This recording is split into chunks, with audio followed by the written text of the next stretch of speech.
What's happening, everyone? Broadcasting live just outside the Napa Valley wine country, in the mystical Sonoma Mountains. This is Beyond the Strange. Good evening. I'm your host, Dave Cruz. Thank you for joining us this evening. It is March 1st, 2020. And what's going on? It's already March. Time's just going by way, way too fast. Number to call in tonight is 415-891-9083. Again, the number to call in tonight is 415-891-9083. We got a great show for you tonight. First of all, I just want to say, everyone who came out last night to the Midnight Blend, an experimental show that Gigi from Shift Happens has been doing last couple of weeks, few weeks actually, I should say. Last night was like I want to say it was our third episode. Anyways, it's just really a treat to see everyone hanging around late at night, and just, on a Saturday night, you got nothing to do, want to hang out, we got the Midnight Blend for you. And I'm just really, really, stoked that it was a great show last night. Night Stalker was having a blast. We learned a lot of good stuff. Eric, the Awakening Man, was our guest last night. And it was really cool. Good to see you, Darren. Thank you for joining in. Yeah, it was a good show. I had to leave a little early. Sorry. But we didn't really plan on going over 2 hours last night. So I think it was like almost 4 hours. That's insane. 4 hours. Anyways. What's up, Jose? I'm glad to see everyone in the Strange chat tonight. Bill Mike J, Russ Bailey, Black Sky Paranormal. What's up, bro? Eyes open. Jeez, we have Strange chat is just popping tonight. So I'm glad to see you all in there. So let's get things moving. You can always follow us on Twitter at Strange Days 2015. The hashtag is Beyonders, and there you can post all the things you want to post, pictures, memes, all that good stuff, information, UFOs, Bigfoot, whatever. Doesn't matter. If it's strange, put it up there on the Beyonders hashtag for the show. And speaking of chat, Strange Chat Discord channel is popping tonight. Ask for an invite to the Discord channel or go to beyondthestrange.com. Click on that chat tab and it will give you the keys to get into the Beyond the Strange official Strange Chat. Also subscribe to the Beyond the Strange YouTube channel You can find the shows on social media on Facebook, Instagram, all under Beyond the Strange. Links are on the website. Once again, I strongly and really urge everyone go to beyondstrange.com. That's where everything, all the links to get all the hookups, all that stuff. And you can find the podcast of the show later on iTunes, Google Play, Spreaker, and Stitcher. And please remember to leave a like and or comment for the show and hit that follow button, please. It's important. I do want to see likes and comments, so I don't care what you think of the show. I want to know what I do. I mean, I do, I do care. Excuse me. I do care what you think of the show. I mean, I don't care what it is. Just put something down. Say you like it, you don't like it. Whatever. It's for the birds. I don't care. I just want you to comment. I want you to interact with me, and so that way we can talk about it and get. No, I'm just joking. But seriously, leave a comment. And definitely leave a like, or don't leave a like, but leave a comment at least. And, that gives me an idea of what we need to do with the show and get it going and have it progress and all that good stuff. So remember, everyone, to do that. That would be awesome. And I see that there are people hanging around in the YouTube channel. I don't know who that is. So if you're at the live chat, that's great. You don't want to be in top chat. You want to be in live chat. So remember to do that.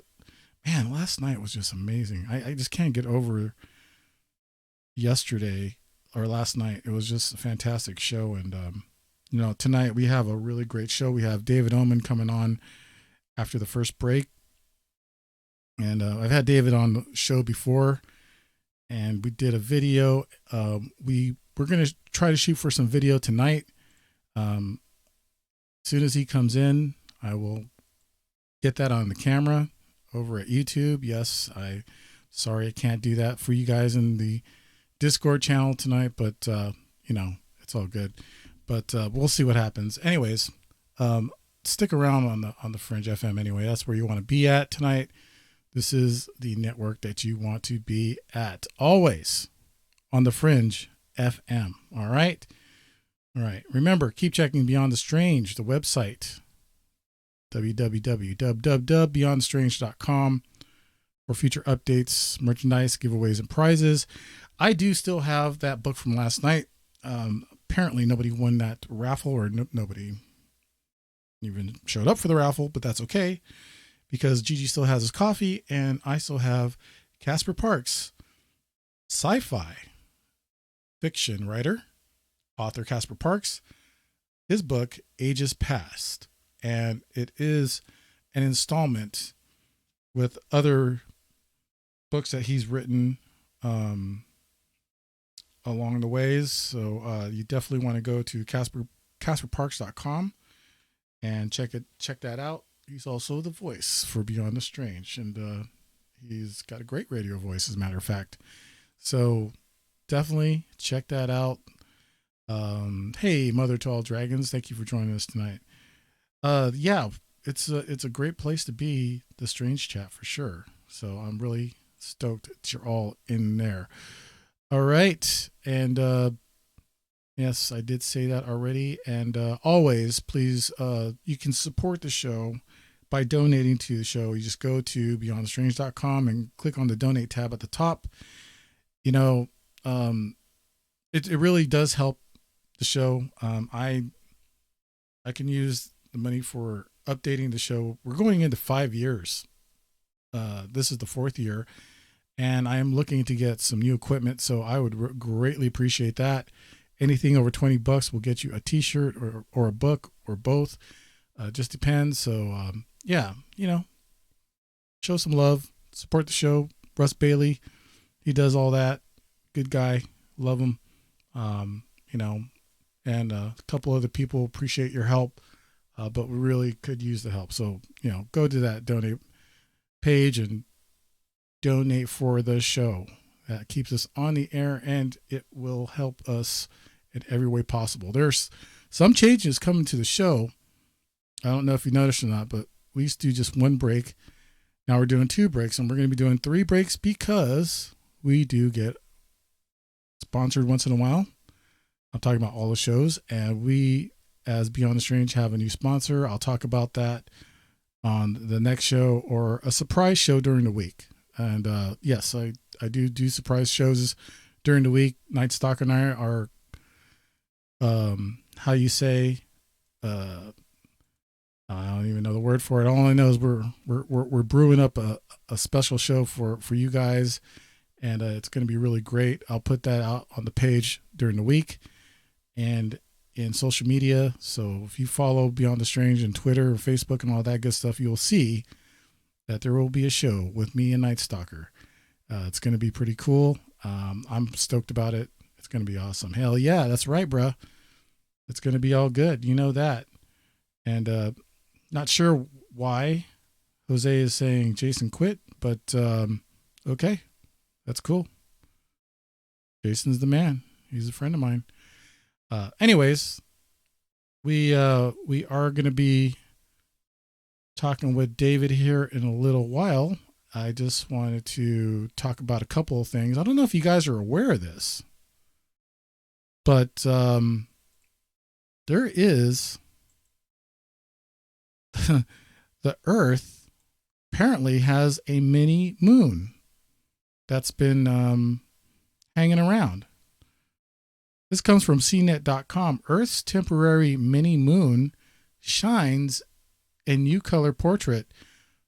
And you can go over to CNET.com. You'll see what I'm looking at. You just type in mini moon. And it's a very interesting, it's the article goes on to say, let's hope our main moon doesn't get jealous of our cute little mini moon. Astronomers used the Gemini Observatory in Hawaii to snap an image February 24th of a small object temporarily caught in the Earth's gravity. The color image shows a small bright dot against a dark background with star trails. It's not much to look at, but it's remarkable. The observatory was able to get a shot of the tiny object, which is only a few meters across.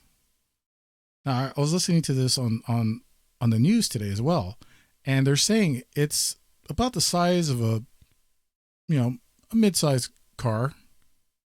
So, like a sedan or something, I guess. But, how they picked that up, I have no idea.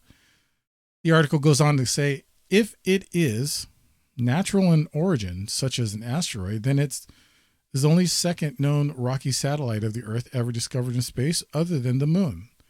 The National Science Foundation's National Optical Infrared Astronomy Research Laboratory said in a statement Thursday. Astronomers discovered the object in mid-February, though it's been in Earth's orbit for several years. That's quite a while. I had no idea. The possible mini moon is named 2020 CD3, and it's not going to stick around. Obtaining the images was a scramble for the Gemini team because the object is quickly becoming fainter as it moves away from the Earth. It is expected to be ejected from Earth's orbit altogether in April, said John Blakesley, head of science at the Gemini Observatory. Astronomer Grigory Fedoretz, who led the Gemini observations of 2020 CD3, suggested that the object might possibly be human-made space debris. Scientists hope additional observations will help pinpoint its origin. Until then, 2020 CD3 will remain a mysterious mini-moon-like object. So don't worry, Big Moon. Earth still loves you. I kind of like that. The Earth needs it needs more than one moon, I guess. But it's interesting. I did see an article a while back ago that China was supposed to launch a man-made moon, and I don't know if you guys seen or heard anything about that. If you did, maybe you could post some stuff in the Discord channel. I love it. Love it there, where people post all the great things, pictures, memes, stuff. That's what I love about the Discord channel. And that's going to evolve as well as the show evolves. It's really great. I love it. I'm stoked about the show. I mean, we got a lot happening. It's really cool that that we live in these times. And speaking of that, did you guys hear a North Carolina girl won a state wrestling title and inspired a lot of kids? The WashingtonPost.com says after placing fourth in North Carolina's high school wrestling championship, the championship meet as a sophomore, Heaven Fitch set her sights on winning the 106-pound division as a junior. In doing so last week, triumphing in an 8-wrestler bracket that included 7 boys, Fitch made state history as North Carolina's first girl to win an individual state wrestling championship.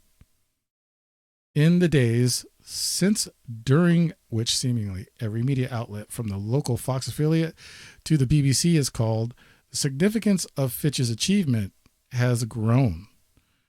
According to advocates who promoted girls and women's wrestling for years, this has had a ripple effect, said Sally Roberts, founder and CEO of Wrestle Like a Girl, a nonprofit that promotes wrestling as a means of educating and empowering girls and women. It is very significant in wrestling history because it's a great example of, yes, women can do it if they're taught, educated, and trained. Wrestling is a sport for everybody, said Michael Moyer, executive director of the National Wrestling Coaches Association.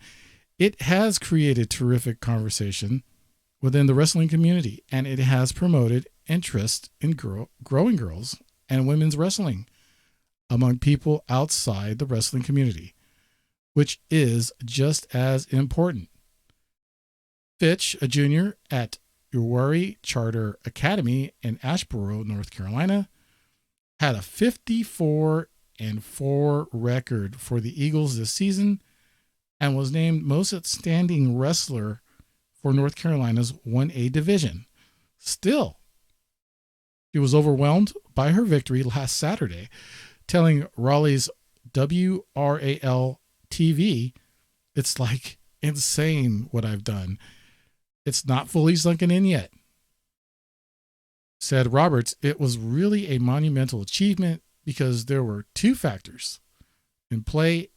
It was not only the technical component she needed to win, it was also the mental aspect of being able to go in there and compete as a female against a field of males. That added gravitas to what she had to carry on her shoulders." Fitch is the only girl on the Eagles' 27 wrestler squad, Coach Chris Waddell said. That will change next year, he said, when a rising middle schooler who was inspired by Fitch is expected to join the team. Uwharrie's middle school wrestling team includes 6 girls on its 30 wrestler roster. That's pretty fantastic, don't you think? I mean, it's just amazing that women and men can compete in the same sport. And, you know, I've just been seeing an amazing rise in women, what they've been doing, and it's just fantastic. And there's just no, how did you say it?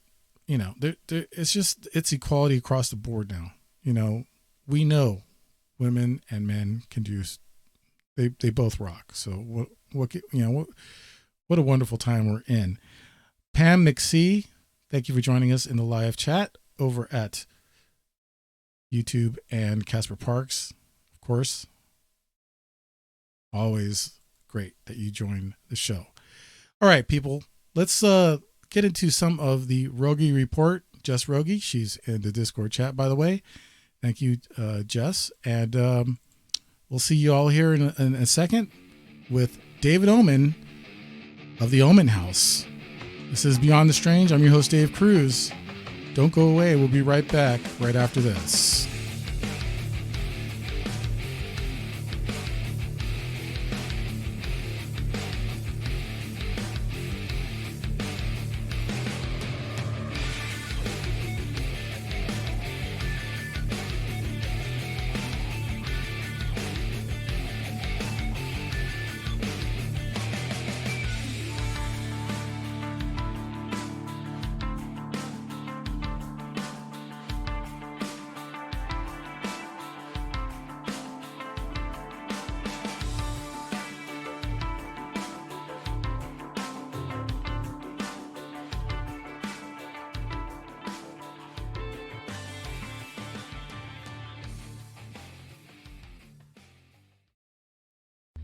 This is the Rogie Report News on the Fringe FM. I'm Jess Rogie.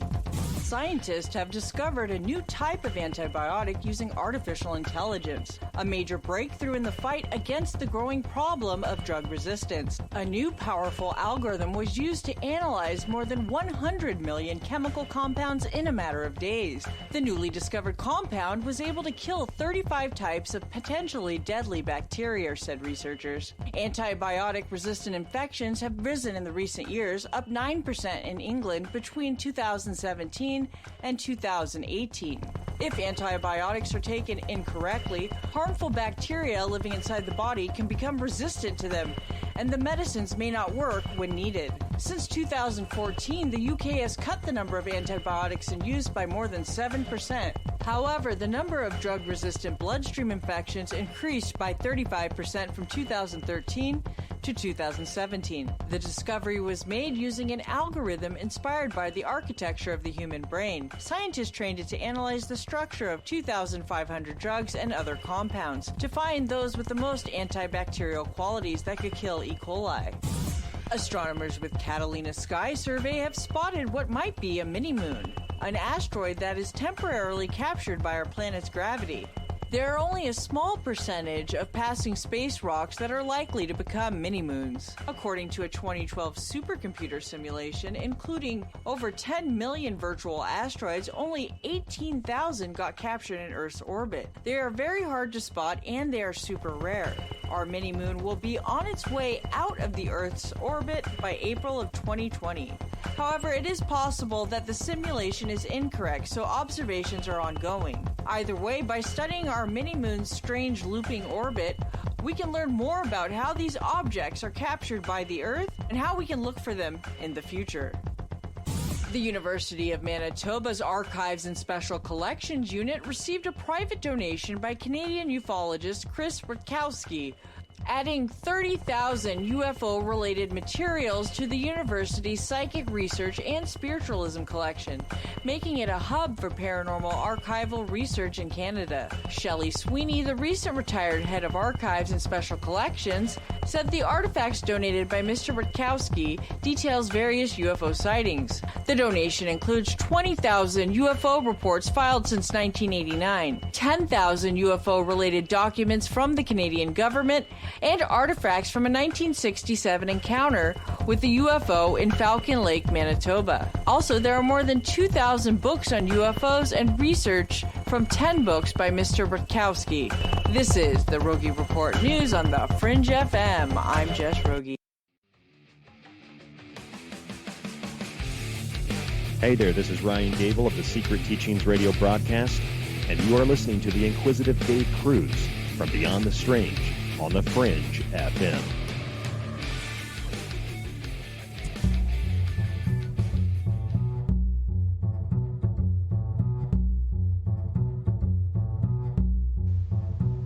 Have you ever looked skyward and pondered UFOs, aliens, time travel, alternate universes, and parallel dimensions? Want to explore paranormal activities, hauntings, and various cryptoids such as Bigfoot, sea and lake monsters? Greetings, Beyonders. I'm author Casper Parks, and you're listening to Beyond the Strange with host Dave Cruz. Help spread the word by posting links to forums and social media. Available at YouTube, Spreaker, iTunes, Stitcher, and TuneIn Radio.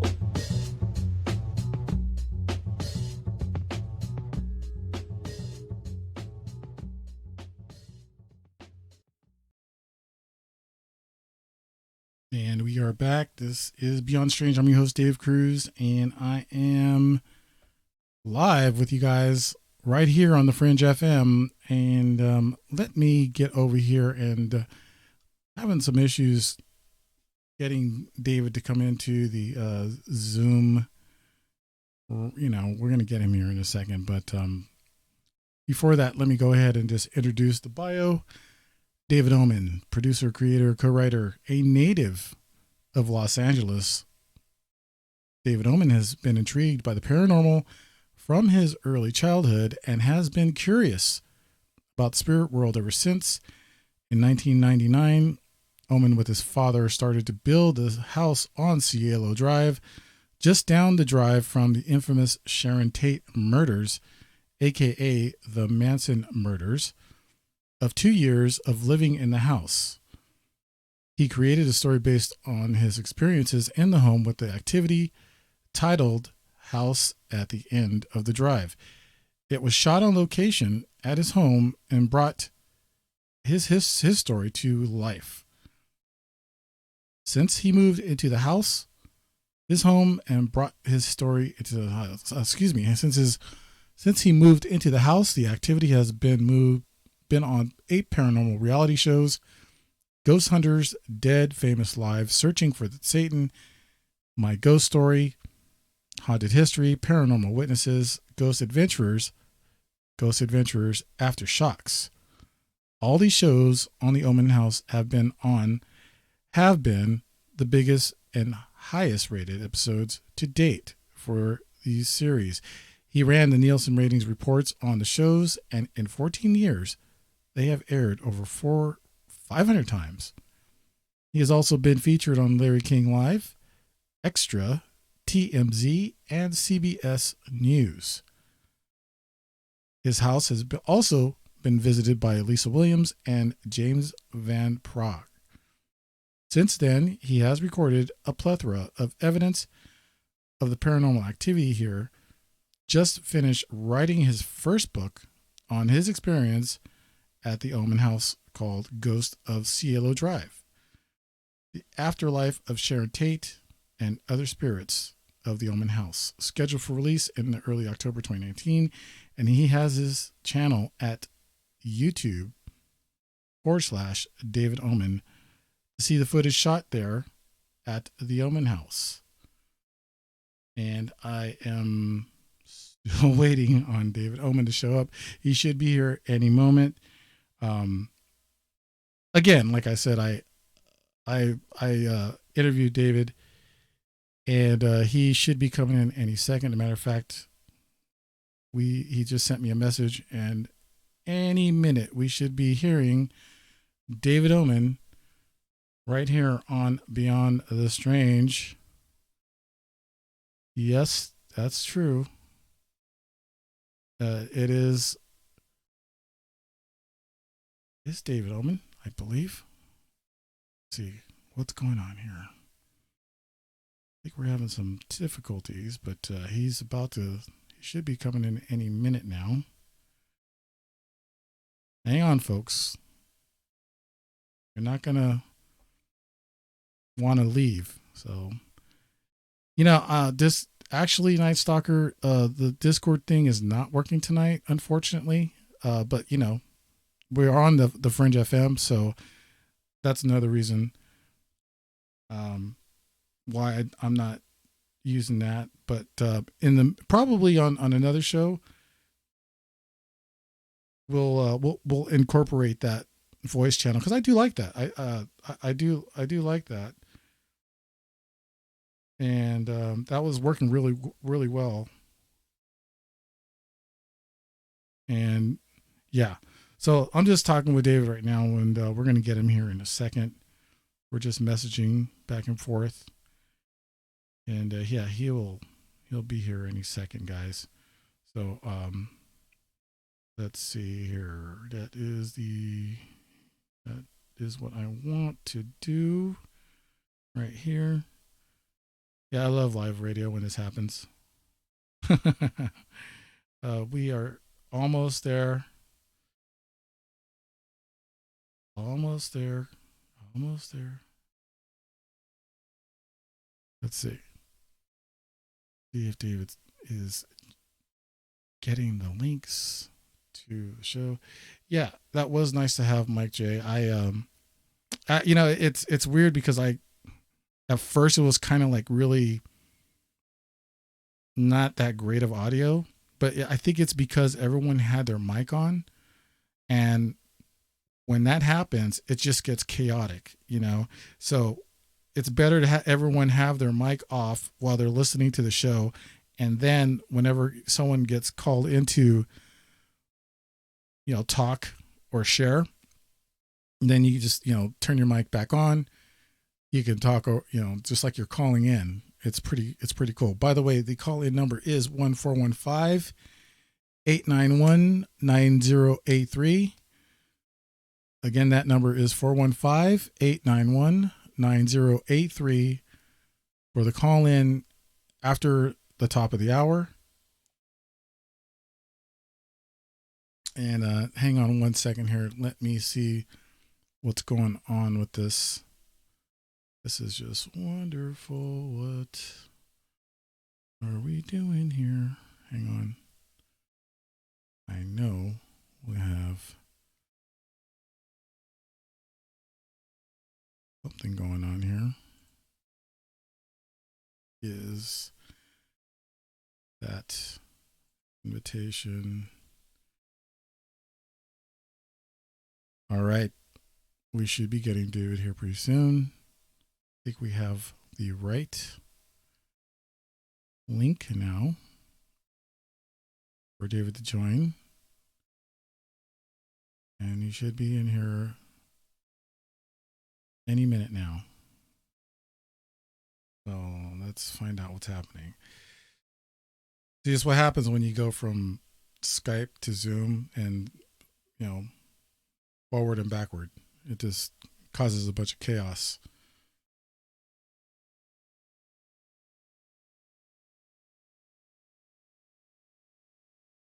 Okay, let's see. David, you have this now.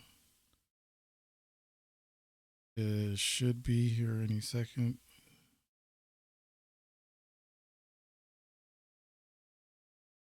Wow, this is just amazing that this is happening tonight. Of course, gotta love live radio, right? This is what happens. Don't go away, people.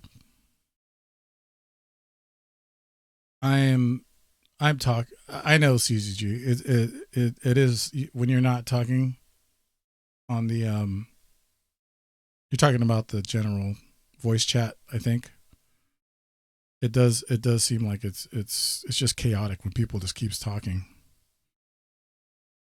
I'm really looking forward to talking to David about the Once Upon a Time in Hollywood, and I know he's going to talk about that. I just can't wait. Hopefully we can get him on here.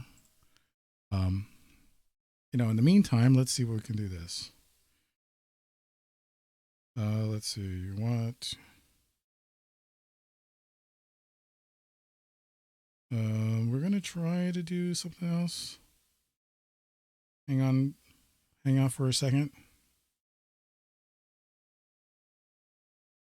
And let's see. Because, yeah, it would be good to have at least some audio from David. That would be pretty neat, I think. At least that way we can at least talk to him that way. Let me see. Hold on here. That's not what we want. That's what we want.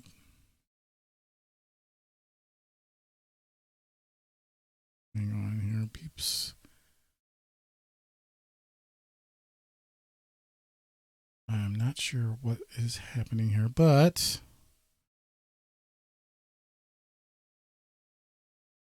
we can do it this way. Hold on. Don't go away, people. We are still working on this. I am working on this. We should have David here pretty soon. Trust me, he's working on trying to get in this way. I don't understand why it's being so difficult, but he should be here any moment. Yeah, and it's funny because it usually works in, sound check and sound tests. And, there was no issues earlier, of course, but always when it's live radio, something happens, something weird. Now, while we're waiting for David to show up, there are plenty of things to talk about the the Oman House. And like I said, it's pretty crazy about how, a lot of spiritual activity happens in David's home because of the Manson murders. And, it's, if it first started, well, a little bit of history, I guess, David worked with his father to build this house, and man, they only bought it for 40 grand, back in the day. So hang on one second, let's see, do we have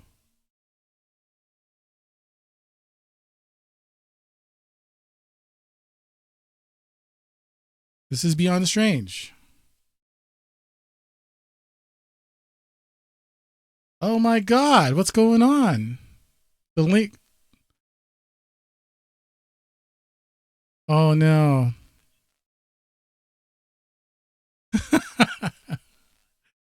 So you All right. Well, we are live on the Fringe FM right now, David, and thanks for at least calling in on this number. Okay. All right. Well, why don't you let me go ahead and bring up Skype, and then you can call in that way. I'll send you a link that way. All right, buddy. Sorry about that. Yeah. Nah, man. It's Zoom is not the zooming tonight. So let's go ahead and leave Zoom alone, and we'll get you on Skype. All right, I'll send it in the messenger. Great. All right. See you in a second. Great. All right, people. Sorry about that. For some reason, Zoom is just not playing very well with us for some reason. So I don't know what that's about. Let's see what we can do here.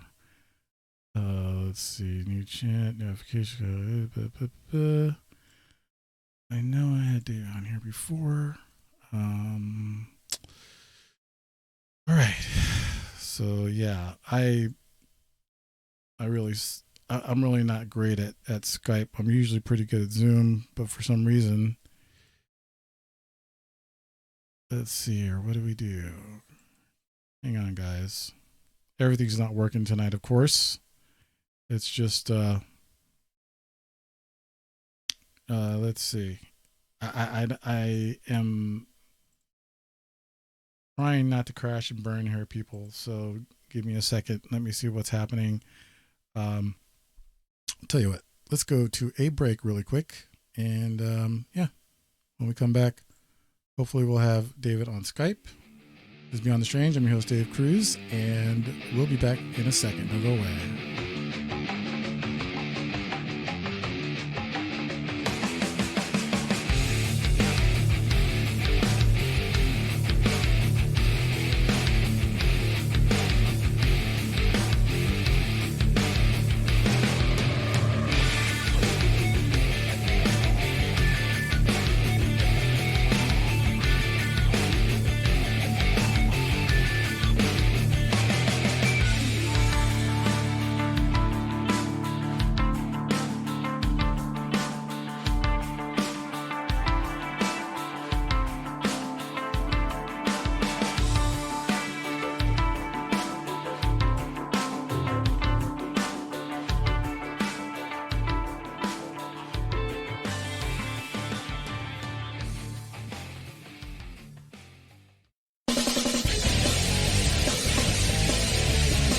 Hey, this is Deb, and you're listening to Dave Cruz on Beyond the Strange Radio.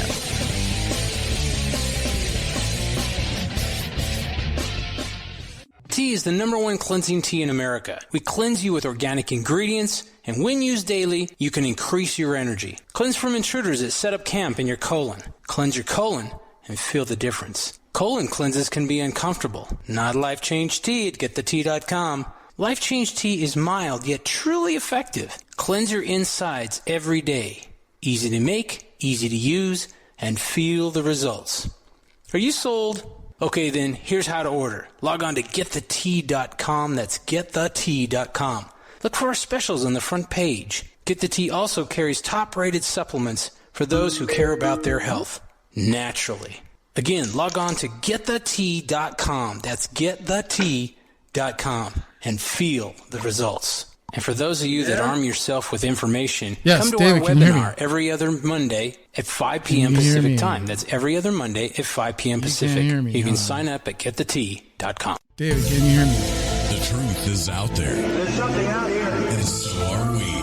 KTOK Digital Broadcasting, The Fringe FM. Why can't you hear me? Okay, nurse, let's get this man to the ER stat. Right away, doctor. We see this every day. Heart attack or angina pain due to blocked and clogged arteries. Chelation can remove obstructions or blockages from arteries and help avoid painful and expensive surgery. Now there's Angioprim. It's a liquid oral chelation product that you take with juice. You start to feel the results fast. Angioprim increases blood flow all over the body, and that means more energy and strength to take on the day with less aches and pains. 60 years of research has gone into chelation, and Angioprim is the result. A safe and easy way to unblock your veins and arteries from buildup that slow circulation. Paging Dr. Jones. Please report to the emergency room right away. Why can't Log you on fucking now hear me? to angioprim.com. Yes, That's I'm here. ANGIOPRIM.com. Or to speak with a trained consultant. Give Angioprim a call at 954-882-7221. That's 954-882-7221. Hi, Jeremy Scott here from Into the Paranormal, and I'm back live Saturdays at 6 p.m. Pacific, 9 p.m. Eastern, right here on the Fringe FM. No, theology. No. High definition audio device, yes. Can't hear you at all. Can you hear me?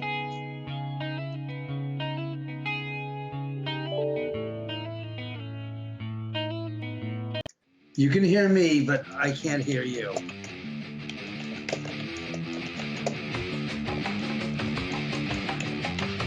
Great, that's terrific. That's screwy hell.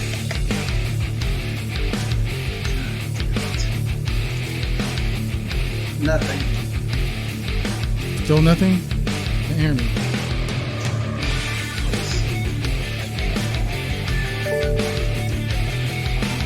Yeah, damn it is right. My goddamn kidding. Turn that off. Let's get this. Share screen. Oh, fuck. Why can't Video off. Mute. No, my audio is fine. You idiot. Wait, time out. Wait a second. Try it now, talk. David, can you hear me? Yeah, now I can. God. Oh, Jesus. This is the Rookie Report News on the Fringe FM. I'm Jess Rogie. Scientists have discovered a new type of antibiotic using artificial intelligence. A major breakthrough in the fight against the growing problem of drug resistance. A new powerful algorithm was used to analyze more than 100 million chemical compounds in a matter of days. All right, everyone. I believe we're on right now. Thanks for hanging on there. Oh, boy. All right. Everyone's going ha-ha in the chat room. Boy, they're like, where the hell is David Oman? He's not there. You got to love live radio, right? Like, you son of a bitch. Welcome to the show, David. Welcome. Thanks for having me. Hey, thanks, David. We did this back about a year ago, and we had better look on YouTube for some reason. I don't know what happened tonight, but yeah, that's all. It's all good, man. Hope you're doing good. Everything going good? Okay over there? Yeah, just struggling with getting it set up, but yes, other than that, everything's good. Oh, well, right on. I'm glad everyone's having a laugh in the chat room. That's all good. I'm sure. I'm sure the ghosts are doing it. David's getting blasted by the ghosts all the time. That's what it is. I already went over your bios, so we don't have to do that anymore. But yeah, man, it's been about a year. I think when we talked, they hadn't come out with Once Upon a Time in Hollywood yet. Oh no, they hadn't, huh? Right. So boy, so much has changed since that film's come out, and obviously it's been a drastic change up here with the traffic and the amount of people that just drive up here. I mean, still to this day, I think there's been about a dozen cars that I've seen in the past 2 days that have driven up here. That's when I've been outside with the dogs that go up, look down the end of the driveway, and then turn around in my driveway. It's just unbelievable. That's amazing. That's amazing. Yeah. I mean, when we talked, you were like making food for the cast and stuff and going down to the driveway. And I see that you got a lot of great pics though with like Brad and a bunch of other people. That's pretty cool. Oh yeah. Yeah. That was not during the shoot. That was about a year and a half ago. They were here shooting the show for Once Upon a Time, and then some friends of mine brought some other people up here, so that's why I met them. But yeah, it was it's definitely been a change, experience, life-changing experience having that movie come out. I mean, personally, it made me realize that I had to get off my ass and write the story, my book I've been playing with for 15 years, and I was just so pleased that it got me off my ass and it got me to put my nose to the grindstone and to finish the book. And that's actually what I have here in my hand is the final copy of the movie, Ghosts of Cielo Drive. So, I mean, in some regards, it wasn't a total waste. It was actually, it fermented in my mind my desire to sit down and to finish this book, which, like I said, it started some 15 years ago. Mm-hmm. And it was a motivator for me personally, so I'm really pleased. Yeah, that's awesome. I see that you have the book, The Ghost of Cielo Drive. And what was it like writing that book? I mean, I've never written anything. So. Well, that's why I said it took me 15 years. It wasn't like I banged it out in a weekend. That's certainly not the case. And I love these stories of screenwriters and of authors who said, oh, I just sat down and spent the entire weekend locked in a room with a pen and paper or with my computer, and I just banged it out. And I'm like, the are you talking about? What did you possibly, what kind of cock and bull story is that? I mean, I guess it's different when you're writing a story that's fiction, mm-hmm. which is based on your own imagination and such. But to write a book about your own life and going back some 40 some odd plus years in a lot of cases to start the research, and it was cathartic, but it was also very challenging, because to read this book was one thing, but to put it in writing and to go through the different experiences in my life to look back upon and to say, that's a crucial moment in time that I remember that caused me to change my perceptions about my curiosity about the paranormal. Yeah. And of course, dealing with the Manson family, that, the connection that I had directly to the girls. It was like I said, my mom was no longer around to use her as a resource to question her about it. My father was passed away as well. So by the time I got to finishing the book, it was a lot of picking my brains and looking through old photo albums and stuff to kind of get the recollections right.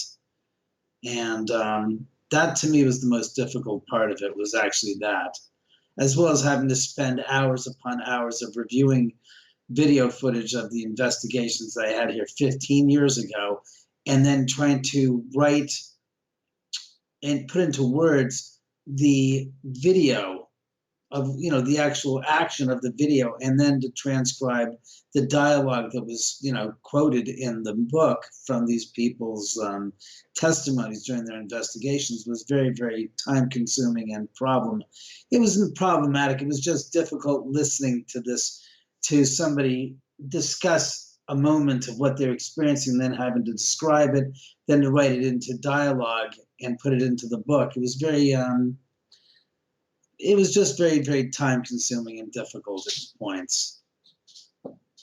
Maybe we can go back a little bit, because before I had you come on, I was talking a little bit about you and your dad when you first found the lot and you started building it. Is it true that the lot was $40,000? That seems pretty cheap at the time.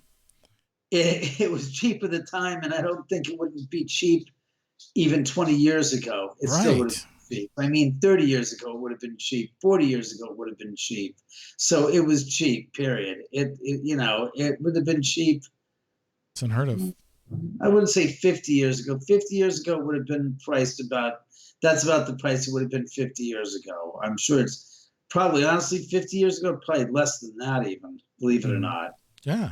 But still, it was a foreclosure. It was a bonus, as the old saying goes. My God bless my father for having that eagle eye and being able to look through the Sunday classifieds and being able to pull it out. And mind you, this is before the internet and before you had Google searches. This is just the good old-fashioned, kids, you might not remember this, something called the Sunday classified pages that were in the Sunday Times of the Los Angeles Times newspaper. And he was scouring through and he found this ad, and he's like, get David up at 8 a.m. and let's go take a look at this $40,000 lot in Beverly Hills. So yeah, it was definitely inexpensive for the time when we bought it 20 years ago. Now, did you guys know about what had happened down the street or down the way before you bought the property? I'm assuming so. Yeah, I mean, I did. The first time we got up here, my dad drove from his house and I drove from my apartment, and I got up here and I was like, oh my God, that's where the Sharon Tate murders took place. And he comes whizzing up in his 1997, 98 Firebird Trans Am. And it was like, Dad, I said, that's where the Tate murders took place. And he goes, I don't give a damn about the Tate murders. We're here to look at this piece of property. What do you think of the lot? And I'm looking down going, it's a nice lot. He goes, that's what we're here to look at. I don't care about something that happened 30 years ago. What are you talking? You're wasting my time. Yeah, that's the extent of how much he cared less about the Tate murders. And I was like, oh, wow, I haven't been here in 20 years, Pops. This is crazy. So it was definitely very fortuitous, to say the least. Some people in the chat room would like to see some pictures of the lot. Like some pictures? Yeah. They what kind of pictures do they like to see? Right? We got to kind of keep it family friendly tonight. Gee, who wants to see pictures? Where would be the best place? Would that be your Facebook, or would that be honestly, the pictures? They'd like to see the pictures about. Unfortunately, I do not have the said pictures that they're looking for easily accessible. I don't have them, for so to speak, that they're I think if you go to ghostsofcielodrive.com, you'll actually be able to see some of the pictures that are in the book as well. Okay. Yes, black and white photographs, but I think there's some of the pictures on the website where you can get the book. And I apologize, I can probably stand to put some more pictures up of the construction site on the website for you guys to look at. Posted that. I just posted the website .com right there in the Discord chat. And anybody on the YouTube, you can do the same. Go to ghostofcielodrive.com and you can see what David's talking about, and that's where you can find his book as well.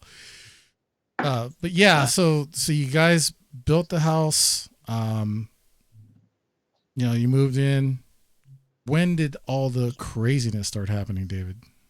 Well, craziness was happening here when we were building the house. I mean, there's nothing to say about when there was the craziness not here is a better question. The craziness has been here since the day the day we bought the lot. I mean, I felt like, oh my God, I can't believe I'm down the street from where the Sharon Tate murders took place. And it just felt familiar, so to speak. We then bought the lot and completed the escrow in January of 1999. And I think it was in March of 1999, I buried my cat Arthur on the side of the hill here. And that was the first time that I noticed that something was very unique in this location.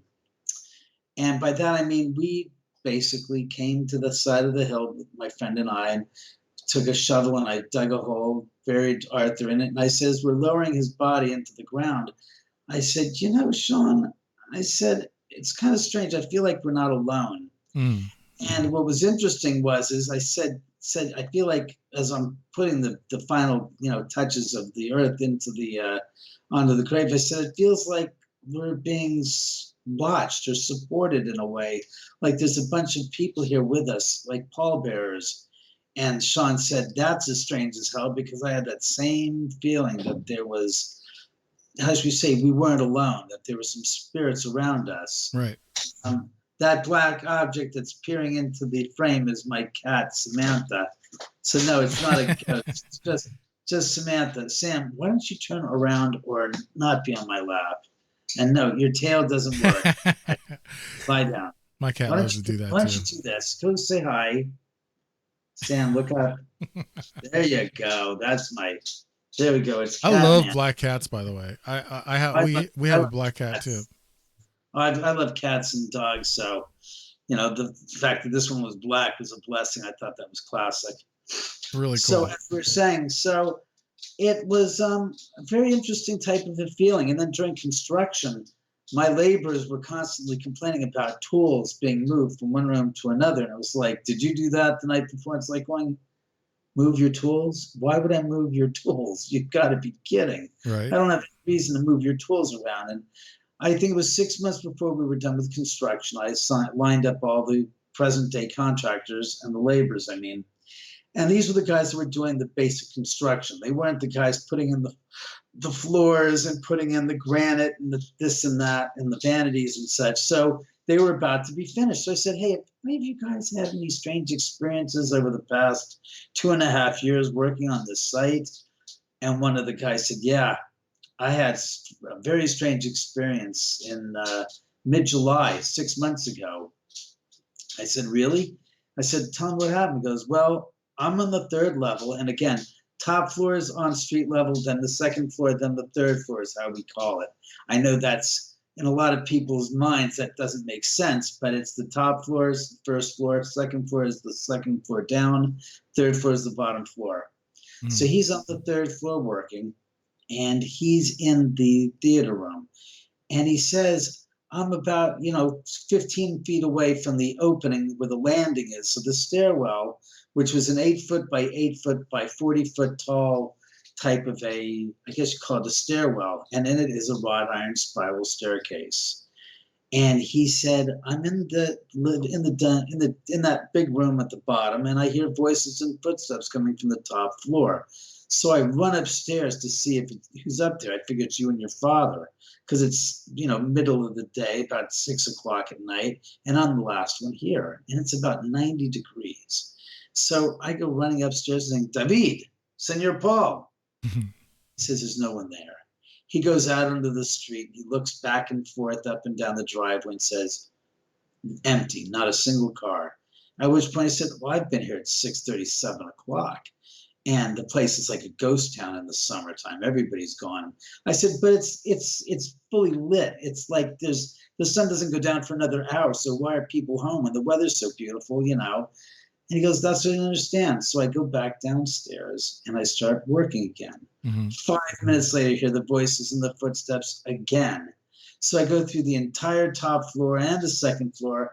And I said, there's nothing there. I can't figure it. I get downstairs and I'm just packing my bags and I'm getting ready to go.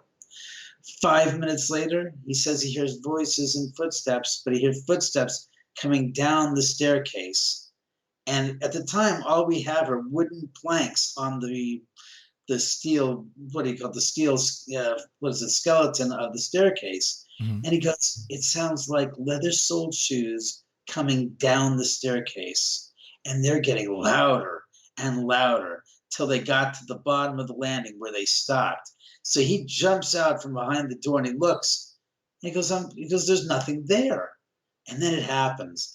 He describes this ice-cold breeze. It's probably about 2 inches wide, whizzing across the back of his neck, wow, above his shoulder blades and below his hairline. And he just says, all the hair in my body stood straight up.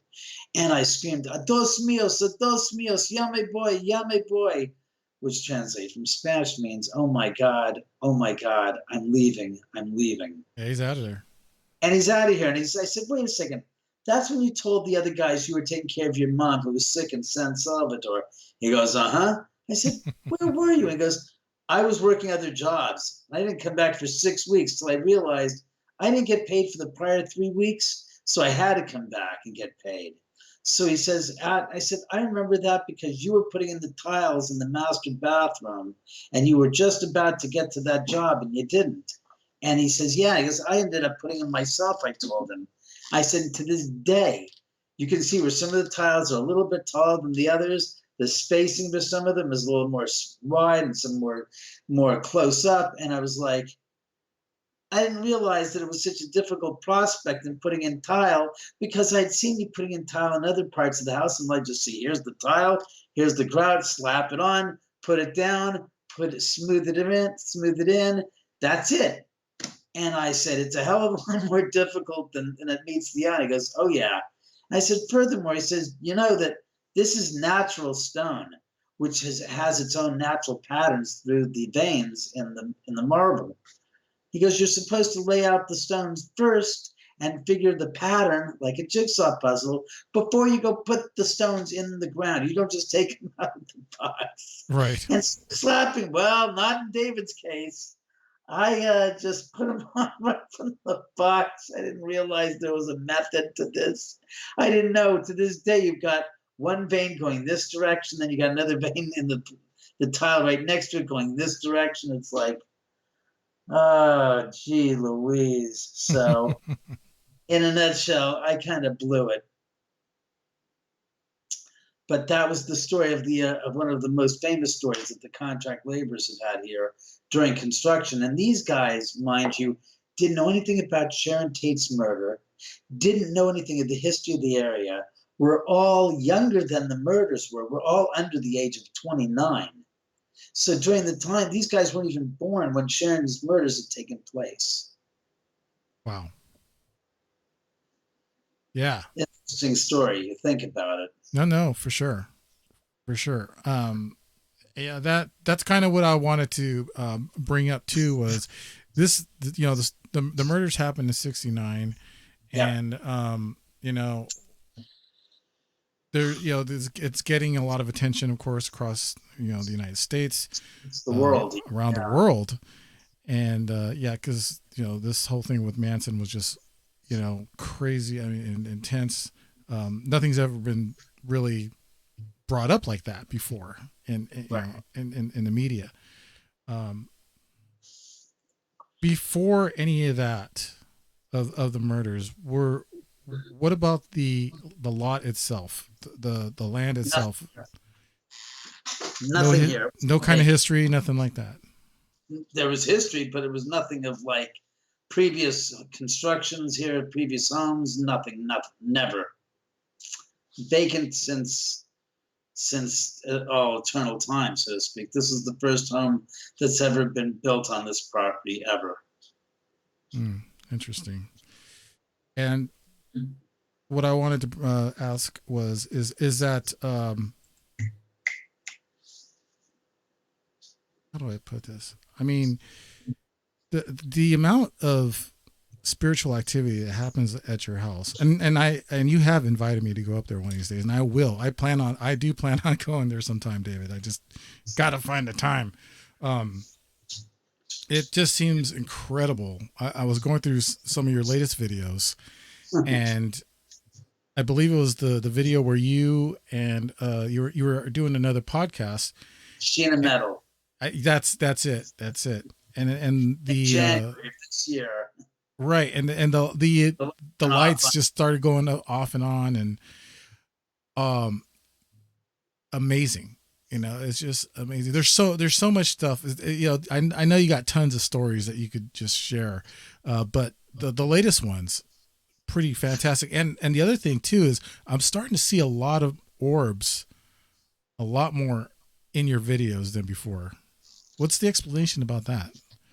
I can't tell you because I have mixed emotions about the orbs, unless specifically it's something that's with color and it's excuse me, non-reflective, meaning that there's no infrared light that it's reflecting off of. Then I've got some real serious curiosities about it, because most orbs are specks of dust that are reflecting off an infrared light onto the speck of dust as it moves by, and you're capturing that speck of dust reflecting. But if it's color and there's no infrared light, there can't be a speck of dust that the camera's seeing vis-a-vis the infrared light reflecting off of it, which I have a few of those, which to me is just, it defies the purported statement that I just made about dust and infrared light reflecting upon such dust particles and being considered paranormal. Mm-hmm. Yeah, I have heard some things about what orbs can be, but I've also caught them in some pictures that I've done some of my investigations in as well. Pretty close to where I've felt spiritual activity, paranormal, and when I mean felt, I felt exactly what they felt when they died. Pretty crazy stuff. Yeah. Have you ever gotten any feelings like that? Surges of electricity, kind of, or anything to where you may feel that the spirit's communicating with you by sharing what they feel? No, I've had people that have been here that have told me, was it 16 years ago in 2004, I had brought up some people on a blind investigation where we brought up 3 psychics one night and 4 the next. And I went to great lengths as to bring them in, not knowing where they were, to bring them in from different locations so that we had 3 locations, one in each with each psychic. We brought the first psychic in, had them go through, did not tell them anything about the location, had them come in blindfolded so that it was totally in the dark with them. They went through, they were basically recorded going through the house. And in some of those events that they were relaying to us was pain in the back of their head and their chest, sharp stabbing pains, like the back of their head was bashed in. And I'm like, just record it, bring them back, interview them, send them back to where they came from, brought the next one in so that there was no contamination. At the end of the night, brought all 3 of the psychics back, had a group roundtable discussion, collectively got their feedback. Then we told them where they were. That was one of the most intense evenings of my life, thinking about the paranormal, because these people were totally in the dark about their location. What they were picking up was pretty empathic pains to the extent of what the people who were murdered were going through. It was amazing. One of the girls was complaining, saying there's a woman, she's trying to protect the baby, but the baby's dead, and this, and I'm just going, oh my, and I'm trying to just say not a word. Do not let the cat out of the bag. Let her continue to pick up and express what she's picking up on, and let her tell you, but don't at all, at any point, divulge or confirm or deny, or just let her explain what she's feeling. Don't, as you say, interact with her in a way that you're giving anything away that would be like, yes, you're on the right track. I said nothing. I just said this and go on. What else? Is there anything else you want me to write down that you're picking up? Mm-hmm. It was thoroughly fascinating, because what you were saying about the pains, descriptions of this empathic pains to the point where specifically, like, I'm feeling pains here and sharp stabbing pains here in my chest, and oh my God, I feel blood loss. And it was just, Me, myself, I've never, ever, luckily, ever experienced anything like that. That's amazing. I don't feel lucky, and at the same time I do feel lucky. But yeah, it was really weird when I felt that. I felt the guy's heart attack basically when he passed, and I knew nothing about it until a medium friend of mine had come in, and she's really good.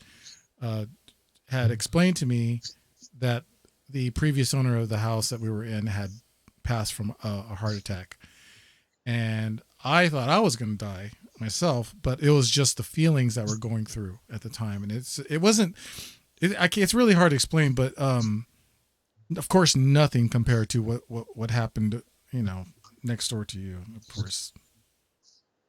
Yeah, down the street, exactly. That just was too intense. That was just very, very intense, to say the least. Did anyone from the movie sense anything happening over there while they were on location? Do you know anything about that? I couldn't tell you if they did. I wouldn't know anything about it. Mm-hmm. It wasn't like I was part of the production team and privy to what people were saying on set. Hey, darn did it! you hear? Oh, no. What happened to Charlie? No, I mean, on both, they were here for 2 nights, and on both nights, I managed to make myself the talk of the traveling town, so to speak, because there was a 100-person crew, and they'd been together for several months by the time they got up here. So, on a production, which a lot of people don't understand, on a production, when you're spending months upon months upon months with the same people, you literally become like a traveling town. A small city is what they call it. It's a mobile city because you're with the same people day in, day out in different locations doing your jobs respectively. So it becomes that small town mentality. And on the first night, Quentin knew who the hell I was and was talking to me and stuff a few times that night. And it was about 10:15 at night. I'm walking down the driveway and I'm just going past the second house, rounding the bend, going down the straightaway to the bottom of the driveway. And one of the cops on duty says, "Oh, it's 10:15. We're going to lunch," which means you're taking a break for dinner. Mm-hmm. And I'm like, no, he said 10:30 is what I heard Quentin say. So, and this is 10:30 at night. So as I round the bend and I come down the street, going down to the straightaway, I see the 2 girls and the guy that they called the Killer Kids walking up the street. Okay. And as we're closing in on each other, we're like 15 feet away. And I said, "Oh," I looked at them. I said, "Oh, you must be the Killer Kids that Quentin's been that I said that they've been talking about." And the male actor looks at me and goes, "Yeah, what gave it away?" And he's deadpan, seriously. Yeah, he said, "Oh, I don't know." I said, "There's 3 of you. There's 2 girls and a guy. You're all dressed from head to toe in black." I said, "I don't know." I said, "You're walking up an infamous..."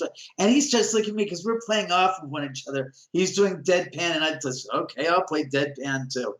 And he couldn't handle it. He started cracking up. And I just burst into laughter going, "Yeah," I said, "Let me introduce myself. I'm David Oman. I live 4 houses down from the Tate Gate and the Tate where the Tate House was." I said, and he introduces me and he introduces himself and the 2 girls introduce themselves. And I said, "Look, I'll be happy to give you the 411 and walk you up the driveway and show you." At the bottom of the driveway, I hear this, "No, no," and it's a loud, booming, yelling voice. I'm like, oh shit.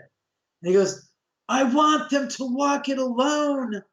And I'm like, oh shit. And I'm thinking, oh my God, he's having them, they're not on lunch. He wants them to walk up the driveway like I did with my actors years ago in my movie so they could connect with the real life story of this murder. And I'm like, I don't believe this. I can't believe that So Quentin's running up the street. Boy.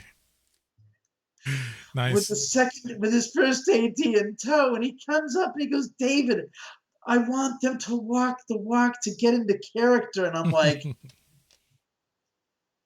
Oh, shit.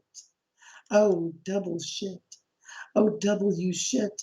So it was like us.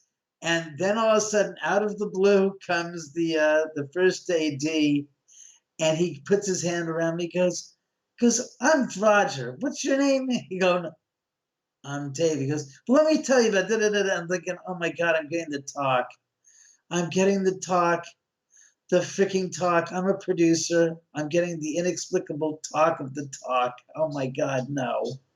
And I was like so embarrassed. It was like, so the rest of the evening, it was like I felt like an ostracized little brat that was like, nope. I say just like buried my head in my hands and go, oh god, oh god, oh god, that's it.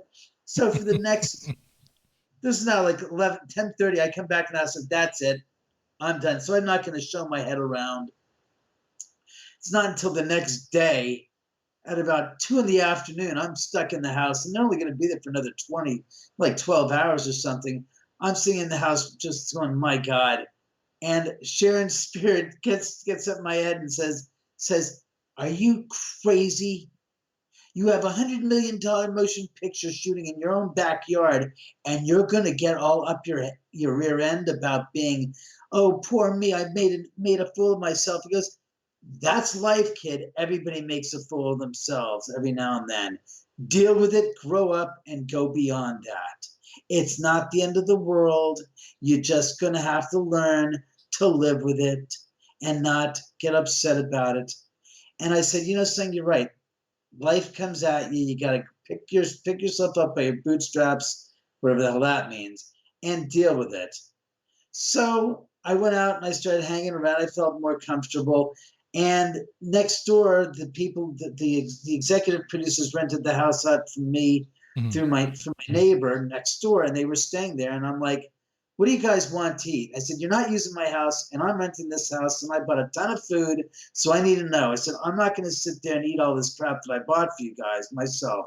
So I go next door, and who's in there? The executive producers are there, using the house next door as their office space, so to speak. Right. So I go back and I bring them. I take a menu. I taking orders of every. Come back. I bring back this big tray of food, and their jaws dropped. I said, "Holy crap!" I said, "Look," I said, "I might not be craft services, but I said I brought all the food that I bought for you guys. It's in my house." I said, "I got to feed you." So they were like so appreciative. And about half an hour later, I go up the side of the hill from my house to watch Brad, the shoot of Brad driving up in the Carmen Ghia, because the whole entire street's blocked off with cars and trucks and people, and I'm not in the shoot. So I go up the hillside to get a better vantage point to look at the street to watch Brad drive up. So as I'm coming down the side of the hill, and I'm like 15 feet up the side of the mountain, I start coming down the side of the hill, and I'm about 2.5, 3 feet from the gosh darn street. And I start noticing that I'm starting to fall forward. It's like, holy crap, I can't. And I'm like, in my right hand, I've got a 7-Up can full. Nice. And it's open. Nice. And I'm like tumbling down the hillside. As I'm doing so, the 2 producer women, executive producers, come out. And we're like, see me tumbling across the street, and in my hand is the 7-Up can. And when I finally falling across 12 feet of the street and run through the water, because I tumbled through the water in the gutter, I end up looking at the can of soda. The soda can, which was originally 6 inches tall or so, is now 2.5 inches tall in my hand, crushed. And I'm like looking at my arm, and I'm looking. The women are like, "Are you okay? Are you okay?" And I'm like, "What the heck?" I was a little dazed, and I said, "Yeah, I think I'm okay." And one of the producers says, "Can we get you the nurse? We have a nurse on staff." And the other one gives her the elbow to the side. And I looked. I said, "I'm not injured. It was my fault. I'm not holding you responsible for me tumbling down the slope of the hill." Oh, I said, "That's my responsibility." She's thinking, "Oh my God, he's going to sue us. He's going to sue us if we get the gosh darn nurse involved." And I'm like, "No, I'm fine." I said, luckily, I looked at the women. I said, "This can of soda saved my ass. I said, if it wasn't for the can of soda, which acted like a shock absorber, which apparently when I came down and I hit the ground and my forearm came down and my whole wrist basically absorbed all of the impact in the can since it crushed like a shock absorber. And I said, luckily I didn't break my wrist because I would have shattered my wrist and been dead. And as I said to them, I said, no, I'm fine. After that, I then became the talk of the town, the production that night. So I got invited to go up to have dinner at the neighbor's house that they had rented up, and they had a five-star restaurant type of a setup there that they were catered. It was just like, do you want shrimp? Do you want shrimp? Do you want salmon? Do you want steak? It was just like, oh my God. Every night goes, yeah, this is the way we roll. Every night I'm like, wow, this is what $100 million production is all about. I mean, it was, but I mean, the equipment that they had, the amount of equipment that they had, the cars that they had on set that I saw, which were like 6 vintage vehicles that were driving around in the scenes that they shot around here. I was like, they had the Manson car parked on the spot where Manson's car was back in the day, 50 years ago. And I was like, oh my God, that car hasn't been on that spot in almost 50 years, because it wasn't, it was 48 years ago when they shot it. But it was amazing to see that. It was just the lengths and the expenses that were never missed. I mean, the lights, street lamps from 1969, all the way put up the street on Cielo Drive. It was just, I was just blown away by the detail that they went into in this production. It was just fascinating, just utterly fascinating to say the least. The scene that you were talking about earlier with the kids. And yeah. Oh yeah. Actually, the one with the kids. That scene was in the trailer, and when I went to see the movie, it stuck out in my mind because I remember we did talk about that in our first interview while they were filming the movie. You had mentioned that, and I was like, oh wow, that scene looks familiar. And I'm like, oh wait, maybe it was one that me and David talked about a while back ago before the movie. They weren't shooting it. What he was doing was the reason why I was not. But they did shoot that. They actually did do that scene though. Yeah, I'm sure they did. They shot the shot of 3 of them walking up the driveway. I'm sure he had to, because it was, quintessential to him to make use of the driveway and get as much as he could that was historically accurate before he broke with history, so to speak, in the movie. So he played it to a certain point as quote unquote correct and actually the historical fact. But he did end up changing quite a bit after that, obviously. Yeah. Oh yeah. No, it's there's probably so much on the floor. It's ridiculous, Right. And I'm sure that'll be fine. They'll end up bringing it out in the next, the 3 or 4 or 5 hour version of the movie, which is what will happen. Yeah, most definitely will. Okay, so let's get back to your book that you wrote, David, The Ghosts of Cielo Drive, and it's I haven't. It's fairly new, right? I mean, you just came out. Yeah, it just came out a couple months ago, and I only have it on one place, and that's the ghostofcielodrive.com. It's not on Audible yet because I haven't figured out how to make that work. And I do not have a Tinder version because, again, that's a whole nother process of doing it, and I'm just trying to figure out how to do it properly. Now, can you kind of walk us through what we can expect in the book? Well, the book's basically, the story of, it starts out telling the story of the history of the area going back 300 and some odd years to 1769. Well, it's actually 250 years now, as a matter of fact. But it tells the whole story of the area, the Native Americans in Los Angeles, and then it goes into the story of Beverly Hills and what's going on here now. And then we talk about the history of the house at the end of the street and the area. And then we talk about the construction, I guess the purchasing and construction of this house and the activity that's been going on here since. Interesting. Yeah, I mean, I definitely need to get a copy of that. I just, haven't had a chance. It's so new, and I'd love to pick up a copy and go through that. Yeah, I'm at the website right now, and I'm looking at some of these pictures, and of course, there's some orbs that we talked about. There's also a picture of a room where it looks like it's just really smoky in there. Are you familiar with any of these pictures I'm talking about? No, but I'll have to obviously go there so that I can stay the pace here. Ta-da! Yeah, I wouldn't mind walking through some of these. Yes, because the website itself is really cool, and there's a little thing in there from a Native American chief that was quoted. Why was that put in there? Well, I found that quote to be very interesting, and the quote, and I'll read it to you. Let me just get to the page. Yeah, no worries. I thought it was pretty cool. As a matter of fact, I found myself reading it out loud. Let me just turn the lights on a little bit brighter in this room. There we go. I can see and I can read. By the way, is my video still good? You know what? It froze. It froze, son of a bitch. How do we unfreeze it? That's all right.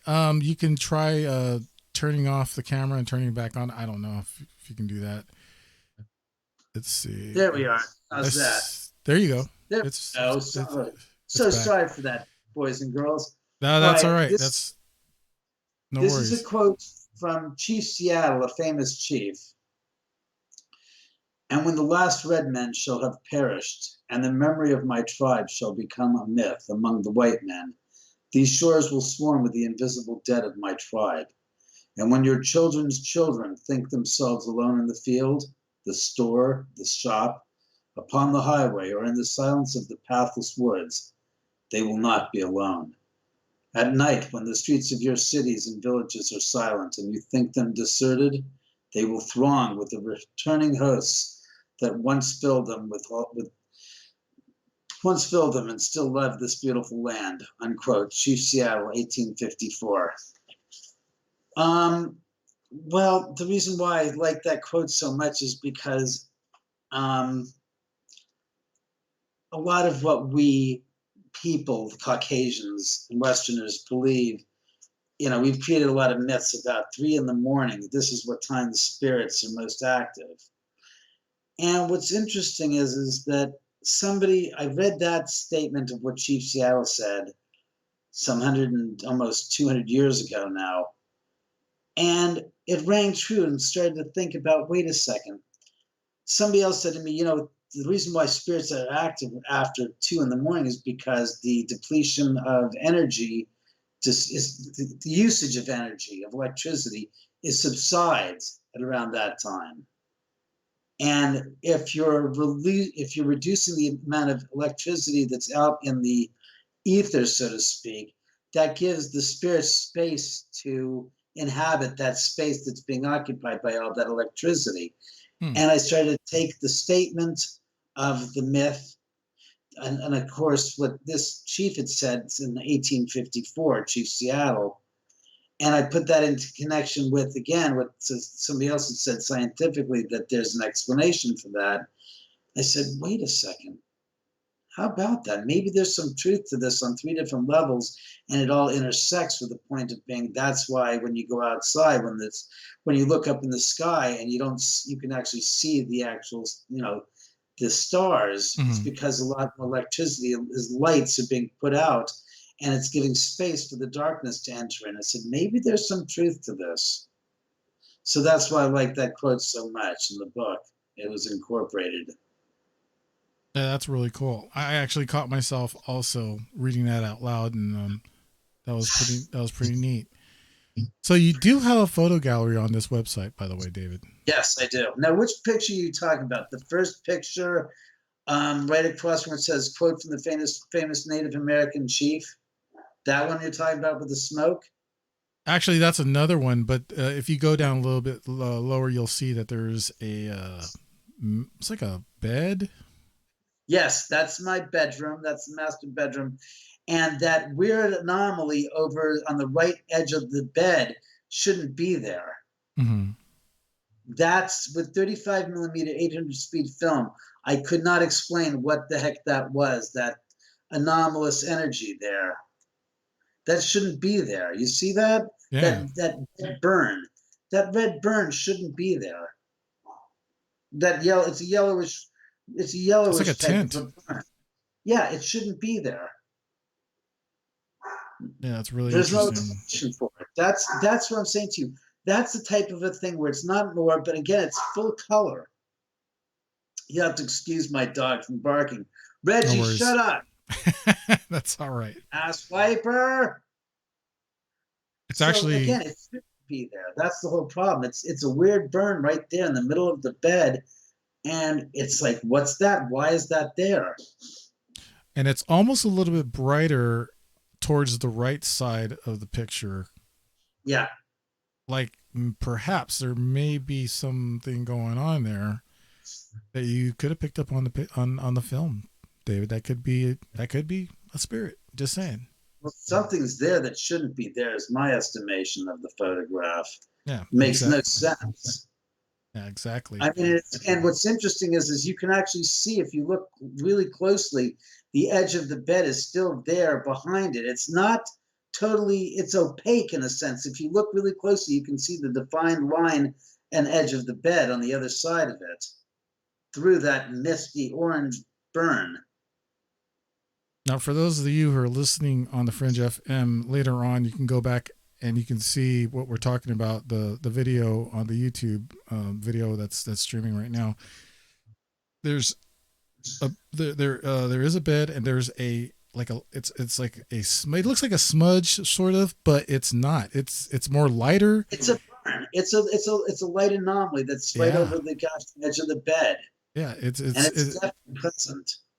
It's really interesting. It's a really interesting picture, and oh yeah. So that's definitely something that's there. Okay, I'm gonna go back one, because what I actually did was create a sort of what is like kind of like a scroll going on where the pictures are bigger on the screen so people can see them now. The first picture. If you go to cielodrive.com, you can actually click on the pictures, and it'll have 16 photographs you can actually see there on my website. Yeah, for those of you listening right now, I did put the link in the Discord chat, so go to that link and you will find out what we're talking about.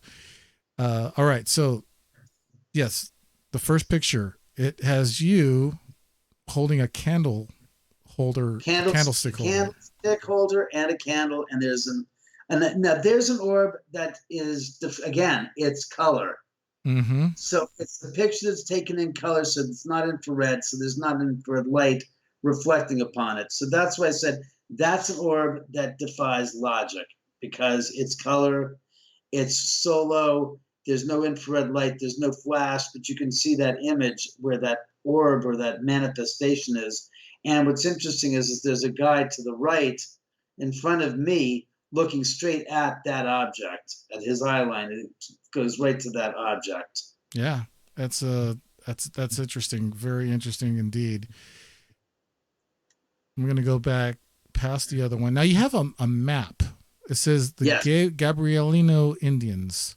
Yes, that is a map of Los Angeles from about showing the legend of what the Gabrielino Indians, their range was and where they lived here in Los Angeles, which is pretty much Los Angeles, almost all of Los Angeles County, all the way down to the border of Orange County, all the way to Newhall, and all the way far east as San Gabriel Valley. They had a very extensive, habitational location that they lived in. It's pretty interesting. There's like a little island off the coast there as well. Right. That's Santa Catalina Island. Okay. That's pretty interesting. That's really cool. I like the little pictures of the dolphins and stuff. And Then you have the picture of Kane Hodder in front of the house. Jason Voorhees from Friday the 13th. Oh, really? That is him. That is Kane Hodder, yes. Oh, man, that's cool. Yeah. You get a lot of people up there, huh, David? Yes, I've had a lot of famous individuals visit the house here, yes. That's really cool. So, yeah, that's Kane. The next picture is the construction of the house? The construction of the house. That's actually looking down from the street level down, and that's the third level being constructed, and you can see the steel I-beam, or part of the steel, one of the steel I-beams that's supporting the second floor being installed, or it's actually installed, it's being built up around the frame of the house is being built, and you can see the steel I-beam, and if you look closely on the left, you can see where the steel I-beam connects to the steel pipe that's supporting it.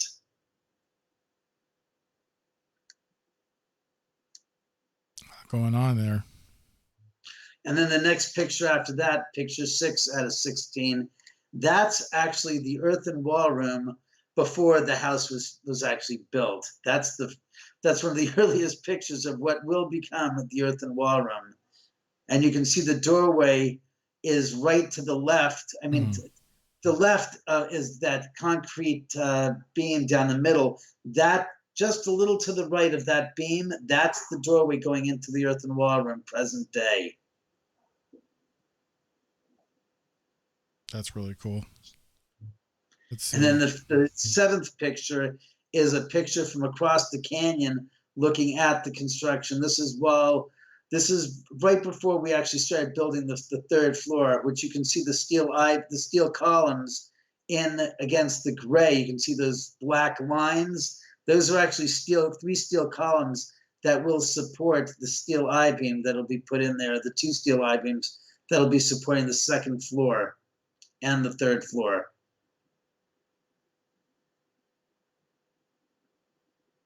Now we got a picture of that stairwell we were talking about earlier, right? Yep, that's the famous picture of Dr. Barry Taff and Steve Rubin, my publicist at the time for my motion picture. And Steve's holding the digital geomagnetometer, and Barry is there under the stairwell at the bottom of the third landing taking a look. And he said that they got a spike. So I snapped the picture off, and you'll notice on the right-hand side of the frame, that cluster of weird pink orangish objects that appear there, balls of light. Again, those would technically be called orbs, except for the fact that they're, again, with color images with no flash and no infrared light, so they don't make any sense to what it is that is there. Barry Taff, very well known in the paranormal community, of course. One of the pioneers, if you will. And that is the ninth picture there is a photograph of the theater room. And you can see the wires hanging down from what is going to be, that was originally there for the, I guess, for the projector, the large screen projector that was originally in there. Now, do you get any activity in that room, David? Yeah, there's plenty of activity in that third level room. That's the room that Nick Ross saw that apparition of that I guess had the issue with during the filming of Ghost Adventures. Okay. And then number 10 is a picture taken during the 35th anniversary of the murders investigation in 2004. And that's 35 millimeter, 800 speed film. And you can see my friend Jim Vimes, the writer, is there sitting in the chair in the background. Mm-hmm. My cousin Ira my second cousin Ira is behind in the background with a video camera. And the girl who's sitting there, whose face is obstructed by that line of energy, which we would review the video footage, there was nothing there. No, that is not the camera strap. If you look closely, the color of that manifestation changes colors, and it's also transparent in certain parts as well. That is so bizarre. Yeah. And then the next picture, of course, is myself, my screenwriter partner, Jim Vines, and, of course, Lance Henriksen. in the middle, he played the part of one of my contract laborers in the film during filming. We took this picture. Lance Hendrickson. That's amazing. Yes. And there's one of the two of the psychics that were here during the investigation 16 years ago in 2004, Lisa Rigsby and Ann Poole, that were here for that blind investigation that I ran. And then the 13th picture is a picture of the Tate Estate, where the Tate Estate was, and then the 3 houses next door to my home, and then you can see the lot that's being worked upon on the side of the hill. It makes me wonder where did Tarantino film what was supposed to be the Tate Estate? The Tate House, that was shot over in well, no, actually that would have been what's his face's house. They shot the house that Quentin, that Leo and Brad lived in, was over in Studio City. I don't know where the other house was that they shot the actual Tate House in. And the 14th picture is of the 3rd floor, and you can clearly see the steel columns that are there, the steel pipes that are going to support the 2nd floor I-beams, steel I-beams that are going to go in there. Oh man, do you have an elevator in your house? No, and it is quite an endeavor, to say the least, of going up and down the stairs from the bottom floor. It is not. It is a stairmaster, if you can imagine such a thing. It works your ass, literally going up and down those stairs all the time. I'm sure you get your exercise, that's for sure. Oh yes, when I go to the bottom of the stairs, there's nothing but plenty of exercise in that endeavor. So we got the 15th picture. It looks like the steel beam again. Yeah, the steel beam. I think that's what we started. That's the steel beam running from the center to the left of the house. And like I said, that's, I think that's it. No, actually there's one. 16th, no, yes. This is a very interesting picture, actually. That's this picture going down the stairwell, taken from probably about 5 feet above the landing, going into the theater room. And you see that weird burn that's there. That shouldn't be there again, because you can see it's a weird type of an effect. And that's with a piece of junk camera with 35 millimeter high-speed film. Very strange indeed. Good stuff. This is good stuff. And these are all in the some pictures, and I have them up on the site. Thank God. Yeah, no, that's awesome. That's definitely awesome. So after the book, yes. What do you have planned now for you in the house? For me in the house, gee, that's like what I planned for me in the house. Well, we're gonna go take a slow.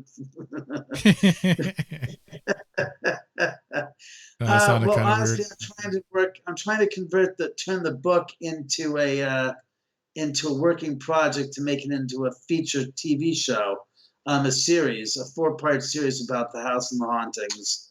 That's what I'm right now working on with some people. And also trying to get my feature film out, House at the End of the Drive. I'm looking around here for a postcard, and do I happen to have one? Oh, yes, I do, don't I? There we go. Oh, hold on. You got to hold that up a little bit longer. Let me definitely get that back onto the video there. And you can see the house at the end of the drive. That's really cool. Criminy sake. Is it in reverse on your end, or is it? No, it's fine. It's fine. It's almost like a banner, if you will. Perfect. Yeah. And of course, luckily for me, I happen to have all my pertinent information here too. Absolutely, definitely. And if you don't mind, bring up the book one more time. so the audience can see it as well. Here, audience, there's what you want to see. Whoops. Maybe That's bring the it back book. a little bit. Yeah, I was gonna say. There's the whole book, nothing but the book, not even a face. Just that's Sharon on this. There's Sharon by my pinky. Then we have Jack Johnson, the first African American heavyweight boxing champ in the world, and this is Rudolph Valentino, famous film star, heartthrob of the early 1920s, whose home was across the canyon from my house, and he passed away in 1926, I do believe. Interesting. And it's been recorded being here. That's what I was just going to ask. So some of these past celebrities have actually visited you in the house. Yes, I mean Rudolph Valentino's been spotted here. Jack Johnson's been spotted here by a few different people. Chris Fleming, famously enough, was here a few years ago doing an E.B.E session in my office here, and that's what you're seeing right here. This is of Jack. This is of Jack in 1908, winning the heavyweight championship of the world in Australia. That's what it says. Burns Johnson fights Sydney in 1908. And it was interesting because Chris was doing an E.B.E session. He was recording, voices responding to his questions. Mm-hmm. And one of them was Jack Johnson. I was like, yeah, I could see Jack visiting here. I mean, there aren't too many people that have his photographs displayed as much as I do in my office here. And I'll just give you a quick glance, of what I'm talking about. That's just a small limit of some of my memorabilia, literally. Wow. I mean, and it goes. That's quite a lot. That's amazing. Yeah, that's wall to wall. I guess you could say I like Jack a little. That's so, all yeah, right. it's wall to wall. No, so that's cool. And like in the book, we also discussed one of the experiences that somebody, my sister-in-law's friends had here the first time they visited, and said, "Who's the big black guy at the end of the hall?" And I'm like, going, "Really? What?" Oh yeah, it's a great story. It's a great story of like people had never been here to the house, knew nothing of me, know nothing of the paranormal stories of the house, right. have not seen a single television show with me on it. And they came here and told me this story. And so, did you go down there? He goes, no, we got to the landing. We looked down the hall some 50 feet away, and we see this big black guy sticking his head out saying, "Is it safe?" And then ducking his head back. And I'm like, really? You really? And it turns out, it was a couple months after they had recorded the TV show Ghost Adventures. So when they had said that, I said, I wonder if Jack's spirit's here and he's curious if they're related to, Zach Baggins and stuff. And that's why he was scared. It was just so surreal. So when I brought them into the office, they went, "That's him." I said, he goes, "That's the guy that we saw at the end of the hall." And this is before they took a step down this hallway, because they got to the landing. They looked down the hallway. They saw him and they freaked out and they came running up the stairs. So when they did that, I was like, "He didn't go into my office by chance." They go where? Down the hallway? Oh no, we went to the landing. We saw this big guy there. We got scared. We ran up the stairs. So I said, "You mean you didn't go down the hallway to my office to see him?" He goes, "No, we didn't go anywhere down the hallway." So when they came in the room and they said, "Yeah, that's him, that's him, that's him." I said, "He's been dead for some 70 years." Right. Amazing. And it was just uncanny. It was just one of those stories you go, you don't even fit the demographic that would watch these shows. And they said, "No, we're equestrians. We ride horses. We do hunters and jumpers, and we don't have time to watch paranormal reality TV shows." It's like one, okay, yeah, you've never seen or heard of these shows that I've been. She goes, "No, never seen or heard or care less about those shows."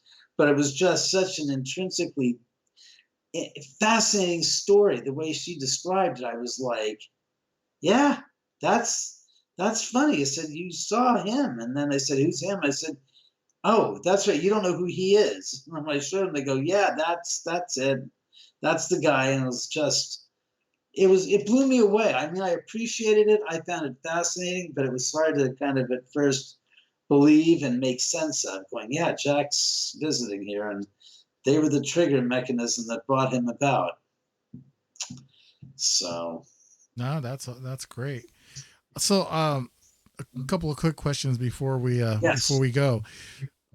Why is it that you are still in the house? Did it ever bother you that the spirits were there and that they were? Because I remember the last time we did our video, at the end, we had a little figurine guy fall off the shelf, and you were saying, yeah, he'll do it. Just watch. And then, like, right before we're gonna end, we ended the video. Yeah, he's like, there he goes. He popped right off, man. He hopped right off of the shelf. Why don't I behave like every character on every scary movie behaves? Pretty much. Oh my God, it's a ghost! Oh my God, it's gonna hurt me! Oh my God! I mean, as I like to call it, the Casper the Friendly Ghost routine. Why don't I respond accordingly, like I'm in a Casper the Friendly Ghost cartoon? Ghost! Boom! Because here's my simple thinking behind that. A, if ghosts are real, which I believe they are, ghosts can go, they're boundless. Okay. Meaning they can go wherever the hell they want to go. They can go to the top of the earth. They can go to the bottom of the ocean. They can go into outer space. There are no boundaries by which a spirit can or cannot go. So think of it this way. You're afraid of something that you can't understand, that can go wherever it wants to go at any point in time, day or night, and do whatever it wants to do. And no, I'm sorry, the mythology of, oh, well, if you put down a boundary of salt, ghosts can't go over a boundary of salt. And I go, really? And who is it that told you that crock of crap? Seriously, right. A ghost it will be afraid of a line of salt because you said so, right? What the hell? We're not talking about Superman and his aversion to kryptonite, right? You're talking about something that's practically, for all practical intents, for all purposes, is omnipotent, can go wherever it wants to go, knows everything that's going to happen. And people go, why do you say that about ghosts? Because in my experiences here, I've experienced and seen a spirit, and the information he gave me about the house next door to mine being built 7 years before it was built was enough that made me realize that spirits are what they are and you can't stop them. And somebody that says, I'm going to speak Latin because it's a language that's 2,000 years old that the Romans spoke and we now use it for religious purposes, is going to stop a ghost. I just don't buy it. Mm-hmm. It just doesn't make any sense. You're giving yourself undue props as a human being to, for lack of better words, satisfy your own fears, to make you feel safe and comfortable in your own hide, so to speak. But in all honesty, you're basically putting your faith into something that has nothing to do with them that are spirits. Why? Because spirits can do what they want. There are no rules for spirits that they have to listen to you, have to do what you want to do, have to oblige your requests. They're ghosts, for God's sakes. That's what they are. Mm. And I just take a totally different attitude than people that like to say that ghosts are trying to hurt you. Really? I've lived here 17 years. I have yet to experience anything malicious from a spirit. There you go. And, I think, yeah, no, I get your viewpoint. And yeah, like I said, there's so many different tales and aspects of ghost hunters say this and this and that. And they probably don't like that point of view, but you know what? Whatever. You're the one that lives with them. You know what's happening. It is what it is. You didn't ask me if I gave a rat's ass what they think. They're trying to sell books, to sell devices, to sell potions, to sell crystals, to sell something. Yeah. I'm not selling anything. I wrote a book about my story, and the consensus from the readers that have gotten the book so far is they appreciate and they like it because A, it does not push an agenda. It doesn't explain what my theory behind the paranormal activity is. I don't sell them on a whole series of videotapes or books or stories of how to conjure spirits, how to deal with spirits. I just tell my story. I just tell it from the straight and narrow of my perspective, from the perspective of others. But I don't try to sell you on a whole, lock, stock, and barrel, group of books on how to deal with spirits. All I'm telling you is my experiences and those experiences of others that have been here without any angle. I just tell the story pretty clean and clear and let you decide and let you ask questions about it to ask me to get my response. But for the most part, it's just a good story and interesting historical facts that I think the audience is more interested in than somebody like Zach Baggins telling about, it's a demon that's possessing me now, and it's pulling my underwear up over my head. Oh my God. I mean, to be honest with you, if you're having that much neat possession in your life, you're asking for it. Yeah, I think that's what happens. I think that people that claim that they've been scratched desire to be scratched. I think deep in their hearts of hearts, they're asking for it. That they're challenging the spirits that you don't exist. So why don't you give me some physical proof? Why don't you do something to me so that I can show off to my friends that, look, I've been scratched, I've been hurt. It's almost like an attention type of a thing. I want attention, please bestow it upon me. I don't know.